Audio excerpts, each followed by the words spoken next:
Hello there, good morning members, and welcome to a quick, not so quick video that I want to do. It's 7:22 in the morning, the day after that. Then there's a Simpsons reference for your PK7. In fact, Harbour Boy should recognise as well. I don't know, Seymour. The day after that, one of the greatest ever Simpsons episodes. Skinner falls in love with Patty. Sorry, Mr. Reed, it's not when Marge gets drunk. Mr. Reed can do an excellent impression of Mr. Smithers and Mr. Burns. In fact, I wonder if I could find it. But, so this is going to be all over the place, surprise, surprise. And I kind of really want to address a lot of what Jason said in the video the other day, and I also want to go over some comments made by you.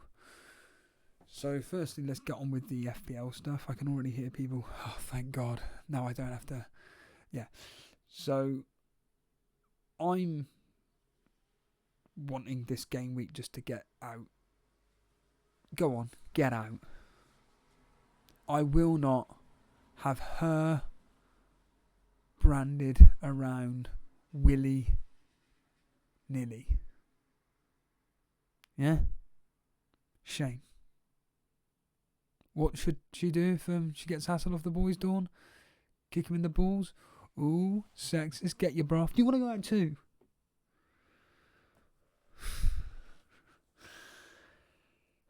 That's two sitcoms. But yeah, I'm just want to get out of the way and then move on to game week 14. I see that Harbour Boy is getting rid of Trossard. Wise decision. I see that someone in the Discord is wanting to the popular move is Trossard out for Foden. If you got the funds to do it, do it. If I could do it, I'd do it. Do you want to say that line again? Do it. In fact, here's a line from 40-year-old version. Do you like to do it? Sometimes. Great scene. That's one of my favourite scenes in a film. Death.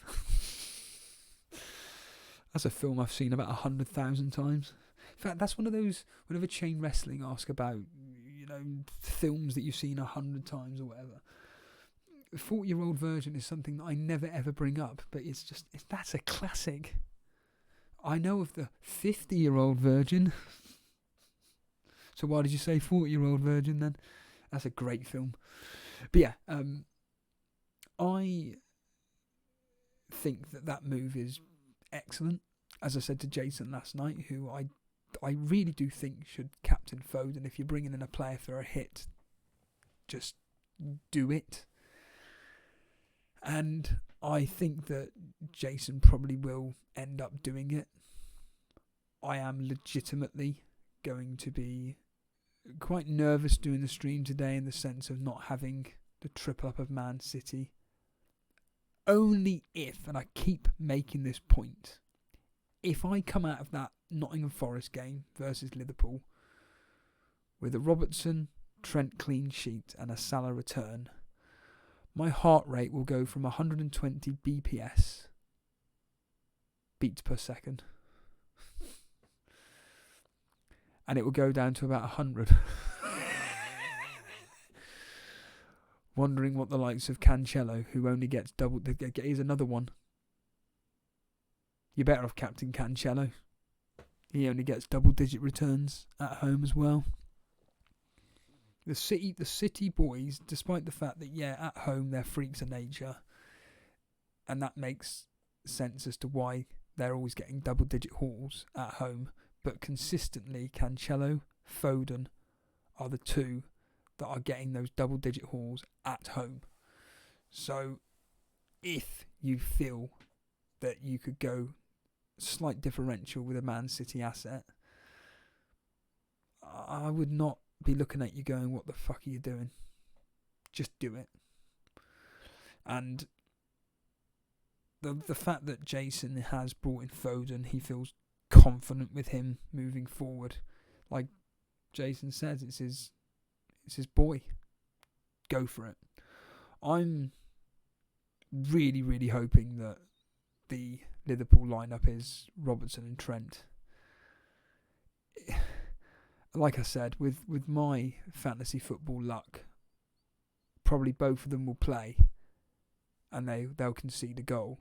Or Trent Alexander-Arnold gets rested. I know Dally Pool actually said that there's a chance that Trent may not start against Nottingham Forest. Wouldn't that be ironic?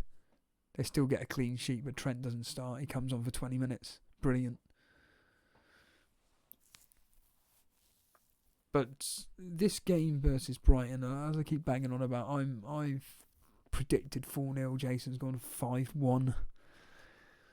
But Brighton away from home is that classic line from me. They're no mugs. They are no mugs. And yeah, do I expect City to come out on top of this? Obviously. But there's a small possibility it may not be as what's the word I'm looking for here? Not comprehensive. Yeah, is it comprehensive win? Or maybe an assured win, as everybody is expecting. You know, I'm not going to profess to know anything about this new Brighton manager. I'm not going to profess to know anything about Brighton's tactics or whatnot, but the reality of the situation is that away from home, okay, they've got a bit of a pattern going at the moment. Loss, drawn, loss. Will this be a draw? But away from home, they've played 5, won 2, drawn 1, lost 2, scored 8, conceded 8. They beat Man United away. Okay, you could say that's a bit of an anomaly. West Ham away, again, a bit of an anomaly. But then they lose 2-1 to Fulham. Not a great result considering. They get that draw against Liverpool 3-3. And then they lose to Brentford 2-0. These aren't good signs. These aren't good signs at all. But they're scoring. They scored in every one of those games, barring that 2-0 loss to Brentford. And that game was fucking awful. Because that was on Sky, wasn't it? Oh, that's right. That was with that was the Friday night, wasn't it? That was the Friday night just gone. Yes. Yeah, that was Friday night last week. Fuck me. Whereas without stating the flaming obvious, Man City at home, 1-5, scored 24, conceded 5. They're going to keep a clean sheet today. However, there is that small possibility that Brighton do get that one goal. Man City's 5 games at home. 4-0 against Southampton. 6-3 against United, well, we all know how that went. 6-0 against Nottingham Forest. 4-2 against Crystal Palace. And then at home to Bournemouth, 4-0. So I think 4-0, 4-1 is kind of there, written in the stars, as a Tiny Temper is singing constantly for WrestleMania 27, that I'm hearing every 5 seconds on the WWE History 2011. We're 13 days away from WrestleMania. We're 26 days away from WrestleMania. We're 2 months away from WrestleMania. Oh, written in the stars. You get the idea. Because that's the theme song of that specific WrestleMania, which I'm not really looking forward to. But yeah, the betting would suggest Man City to win to 0. And I'm fully aware that I'm stating the fucking obvious. The thing is, there was someone that wrote in the chat yesterday that, and I must admit, I do kind of agree with this, that, and I keep saying this, that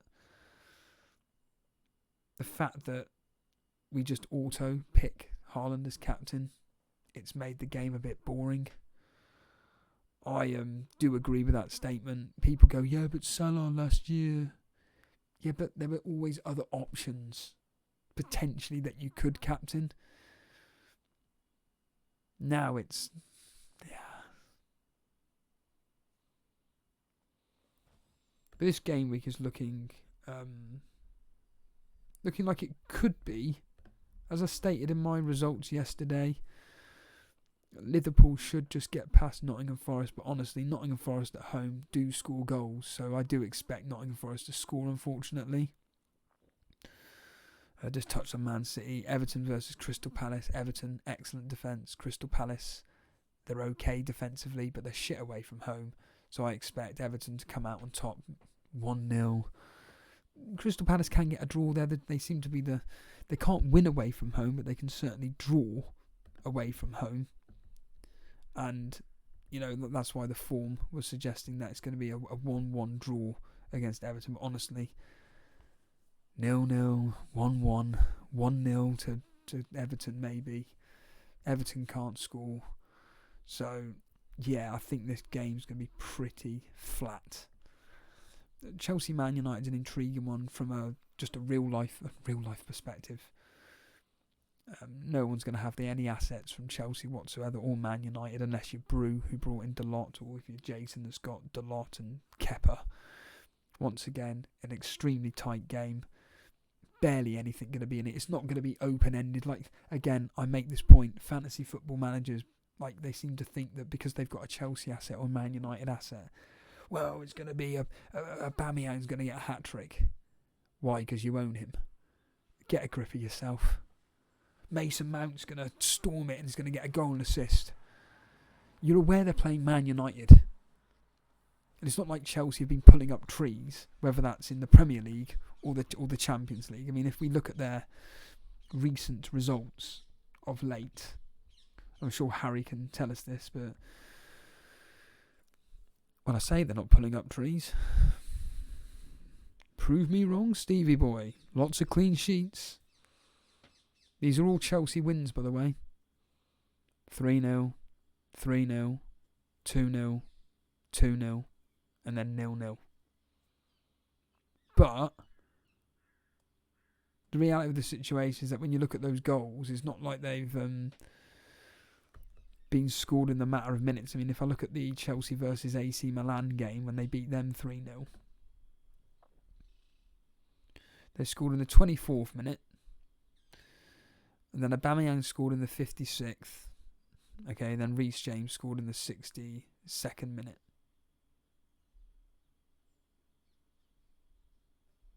So I'd be proved wrong there with AC Milan. But there's something about Chelsea, I agree with Max and Jace, they just don't look great offensively. They look a bit bleh.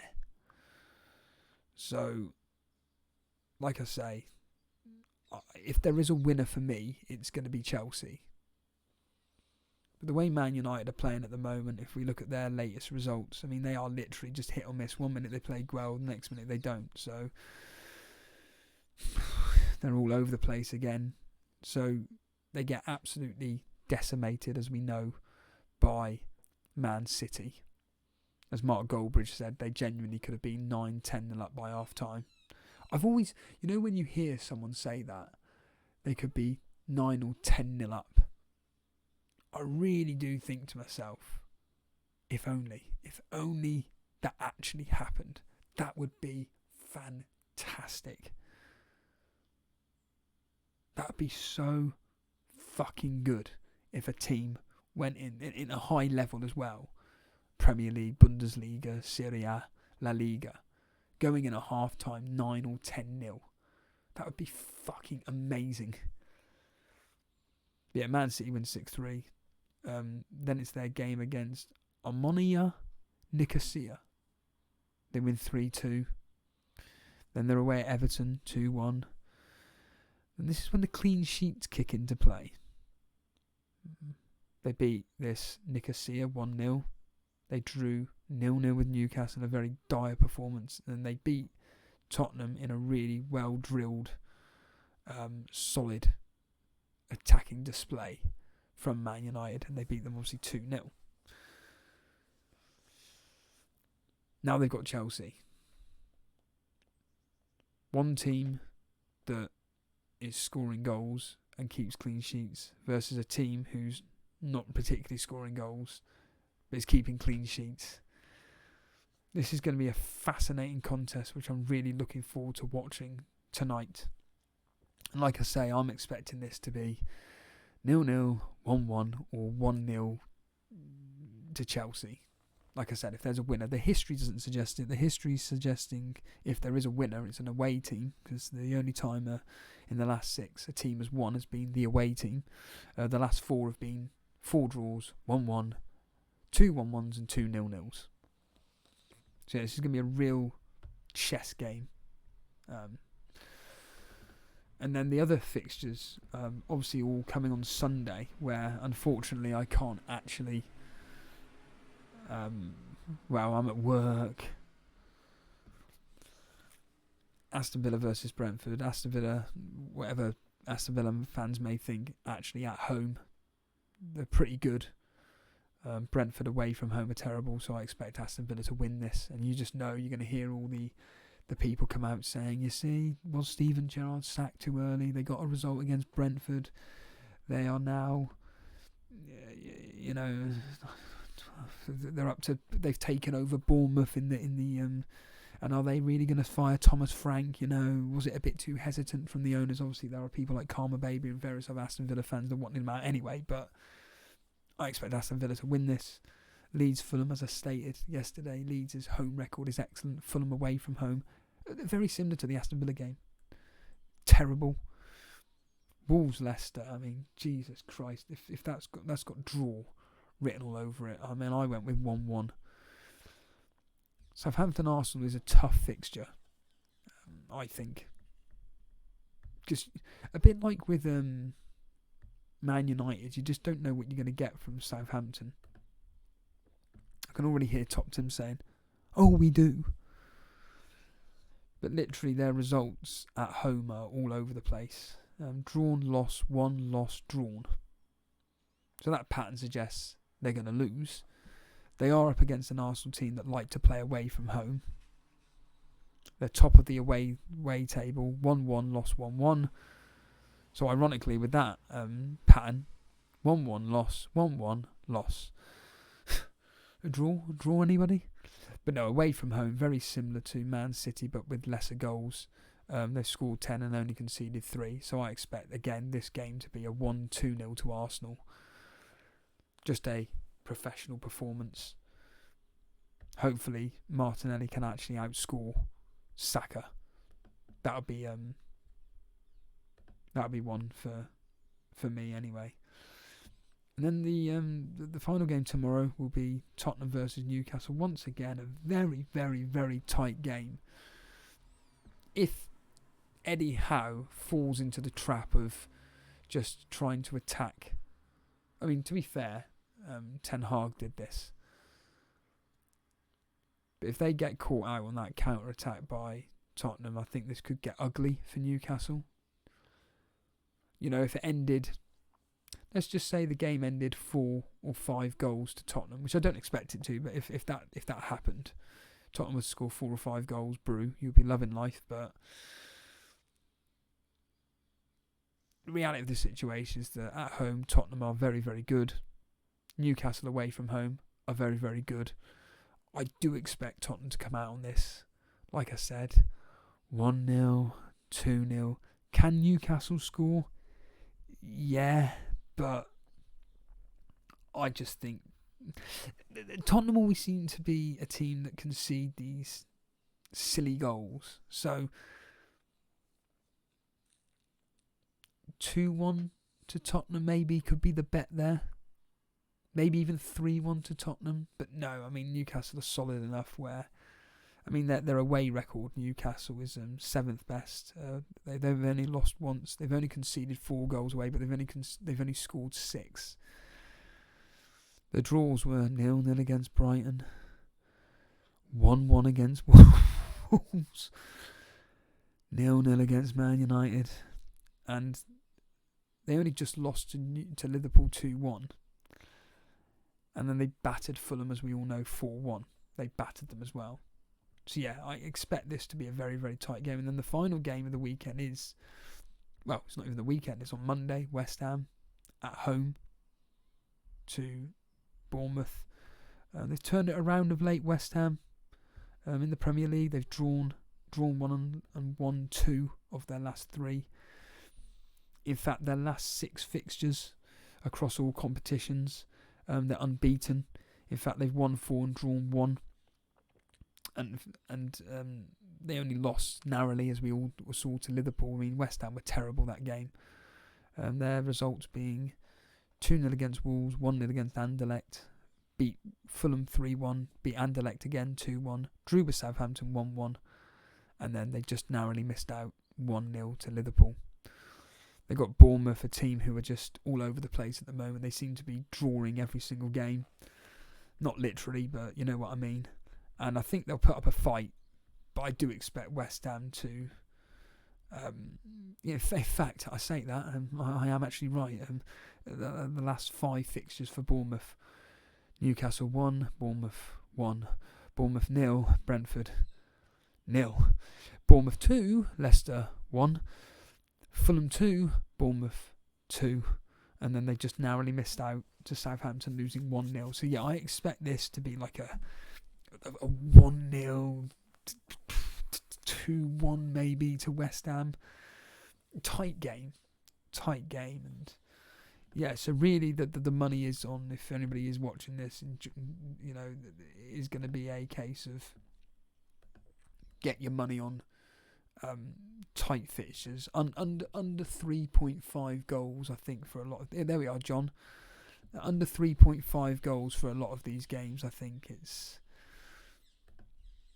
So yeah, let's go through that accumulator, shall we? Nottingham Forest versus Liverpool, under 3.5. Man City versus Brighton, over 2.5. Everton, in fact, I may even do this as a bet. Everton versus Crystal Palace, under 3.5. Chelsea versus Man United, under 3.5. Aston Villa versus Brentford, you guessed it, under 3.5. Leeds versus Fulham, over 2.5. Wolves versus Leicester, under 3.5. Southampton versus Arsenal, over 1.5. Tottenham versus Newcastle, under 3.5. Go for that. There we are, John. Put 50p on that, and you're going to win 55p back. 5p profit. Cheers, Stevie. Cheers, mate. Appreciate it. So yeah, I'm just, like I said, with this team up in front of you. There it is. It's done. And then let's move on to game week 14 and see how we come out on top of it. As ever, thanks for watching.